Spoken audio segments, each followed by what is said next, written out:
السلام علیکم رحمۃ اللہ وبرکاتہ۔ صفا اردو پرائمری اسکول طہورآباد واگی روڈ وزیر آباد ناندیڑ کی جانب سے آن لائن طرز تعلیم کے تحت ایک نیا کورس برج کورس آپ سب کے سامنے پیش کیا جا رہا ہے۔ دیکھیے بچوں، آج جماعت پنجم مضمون اردو کا برج کورس پڑھایا جا رہا ہے، جس میں آج چوتھا دن صلاحیت، تصورات، کہانی سننا اور سمجھنا۔ اس میں آپ کو بچوں ایک کہانی دی گئی ہے، ایک تصویر بھی دکھائی دے رہی ہے کسان کی، کہانی بھی کسان کی ہی ہے۔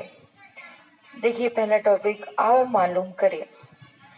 یہ وہ شخص ہے جو ہمارے لیے کھیت میں اناج، سبزیاں، پھل وغیرہ لگاتا ہے، اس کی حفاظت کرتا ہے، کھاد پانی دیتا ہے اور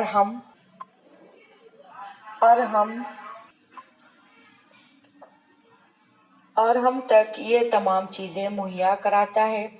آئیے اس کی چھوٹی سی کہانی سنیں گے اور پڑھیں گے۔ کہانی: ایک دن کسان کھیت کے ایک کونے میں پودا لگانے کے لیے گڑھا کھود رہا تھا کہ اچانک ٹھن کی آواز آئی۔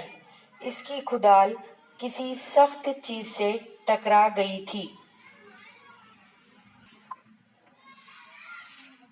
اس کی بیوی نے جلدی جلدی کھودی ہوئی مٹی کو نکالنا شروع کیا۔ مٹی ہٹانے کے بعد انہیں وہاں کوئی چیز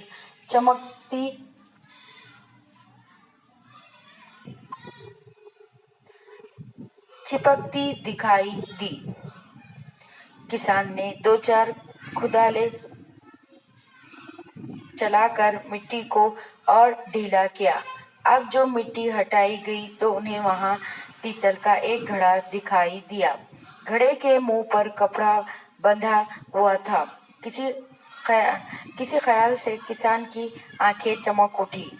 اس نے بیوی سے کہا، کہیں اس میں کوئی خزانہ تو نہیں؟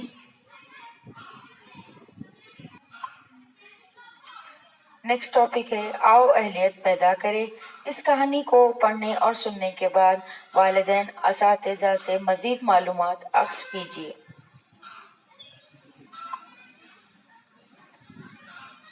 دیکھیے نیچے مشق کے 3 سوالات دیے گئے ہیں، آؤ مشق کریں۔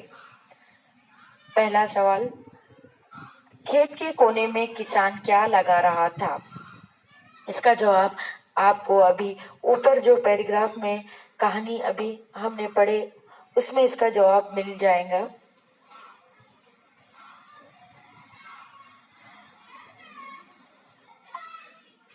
دیکھیے جواب ہے پہلے سوال کا جواب، کسان کھیت کے ایک کونے میں پودا لگا رہا تھا۔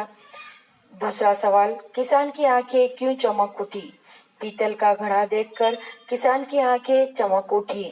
سوال نمبر 3، کسان نے بیوی سے کیا کہا؟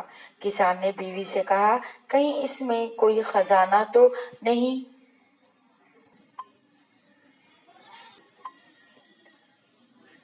تین سوالات کے جوابات کو ابھی آپ نے جو پڑھا ہے اسے کاپی میں خوشخط انداز میں لکھیے۔ نیکسٹ ٹاپک ہے، اور تخیلاتی بنے چیلنج۔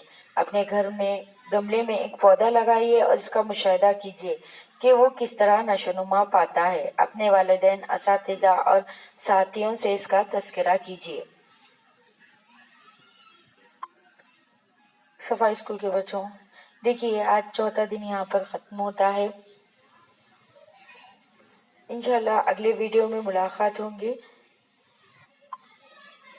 اللہ حافظ۔